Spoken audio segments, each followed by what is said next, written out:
Good afternoon. I am Ryan Clifton Bowling.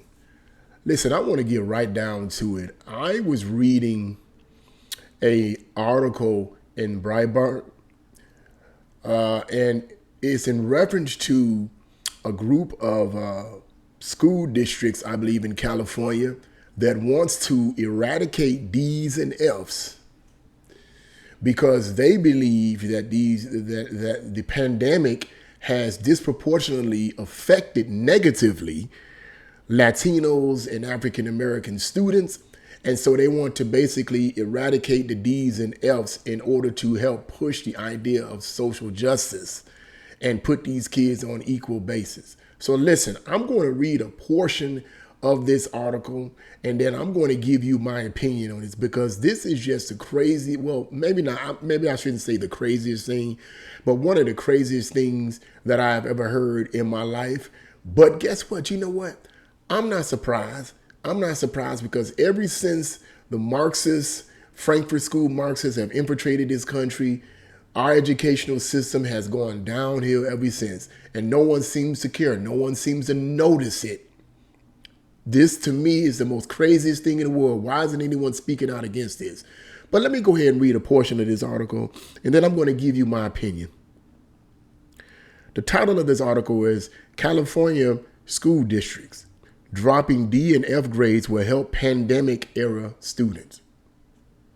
Some schools in California are using social justice tactics to try to repair the damage done to school-age children over the past almost 2 years of coronavirus lockdowns and remote learning. That includes the Los Angeles Unified, Oakland Unified, Sacramento City Unified, San Diego Unified, and other districts are phasing out grades below a C for high school students. Hooray! Really, that's really awesome, isn't it? The plan is meant to, quote, re-engage students, but also help them get accepted into public colleges. Our hope is that students begin to see school as a place of learning, where they can take risk and learn from mistakes instead of a place of compliance. Nidya Baez, assistant principal at Fremont High in Oakland Unified, said in an ABC report. Right now, we have a system where we give 1 million points for 1 million pieces of paper. What the heck is that supposed to be? We give 1 million points for 1 million pieces of paper that students turn in without much attention to what they're actually learning. ABC reported on the development. If a student fails a test or doesn't complete their homework, they'll be able to retake the test and get more time to turn in assignments. The idea is to encourage students to learn the course material and not be derailed by a low grade that could potentially disqualify them from admission to the University of California and California State University. Students who don't learn the material, pass the final exam, or finish homework by the end of the semester would earn an, quote, incomplete. Forget about a fail. It's just incomplete. You didn't complete the information. You didn't complete the course material. This is what they're doing to our young people. We better wake up, man. We better wake up. This has been going on too long. It goes on to say, although education reform advocates have been pushing for this for years, the pandemic offered an opportunity for districts to put it into action. See, someone said this a long time ago, some kind of politician, I forget it was a politician, I forget his name. But he was affiliated with Obama's administration. And he said, we need to take advantage of these crisis situations. In other words, when there's a crazy situation, a crisis situation, or a crazy situation where people are not thinking, they're only feeling, we need to take advantage of that to push our agenda. That's what this is all about. This is not about helping your students, in my opinion. This is not about helping kids. This is about dumbing them down. But let me read it further. It says, although education reform advocates have been pushing this for years, the pandemic offered an opportunity for districts to put it into action. With so many students languishing academically after a year of distant learning, districts see dropping D's and F's as a way to help students who had been most impacted by the pandemic. Now here we go, especially Black, Latino, and low-income students. But the move is also potentially a step towards an entirely different learning system in which students are accessed assessed by what they've learned, not how well they perform on tests on a given day, or whether they know in their homework, or whether they turn in their homework on time. Known as competency or mastery-based learning, bullcrap. The style has been a staple of some private and charter schools for years. Yeah, really? And a goal for education reformers trying to overhaul the traditional high school system. And I'm just going to stop right there. You can take the time to read that article on your own in Breitbart. But this is just crazy. It's just ridiculous. And hopefully parents will see through this. But it seems evident to me that most parents have not seen through this idea of dumbing down, or rather decreasing the intelligence of our young people. That this has been going on for many, many decades. There was a man by the name of, God, what was that man's name? John Dewey. I believe John Dewey. And John Dewey was a socialist, and he was considered, and is considered by many, to be the father of progressive education in America. And it is said, historians say, that he went to communist Russia and he observed how the students were being taught there in communist Russia.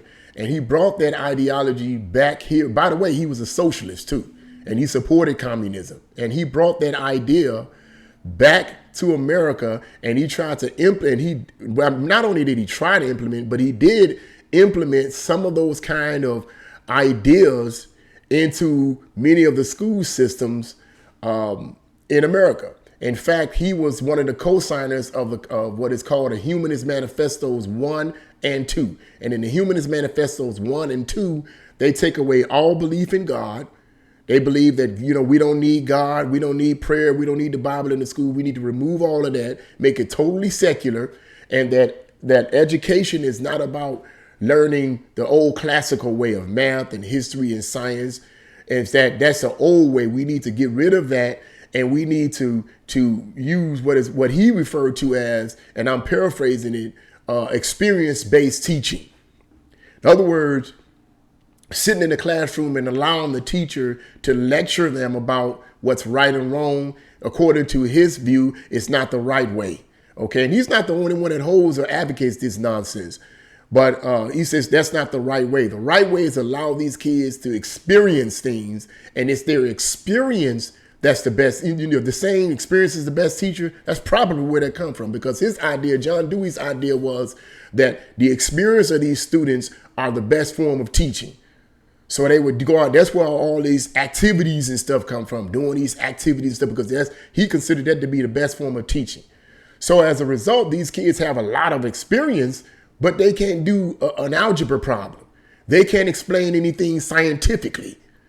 They couldn't tell you who Beethoven is or Amadeus is. They couldn't tell you what the structures of music is. And I don't even know music myself. When I was going to school, to be quite honest with you, many years ago, we had I think it was Charles Mooney was a middle high school, and they taught me at the time. They was still teaching music, and this is back in I'd say the early to mid '80s, I think it was, and they were still teaching music, but I didn't pay any attention to it.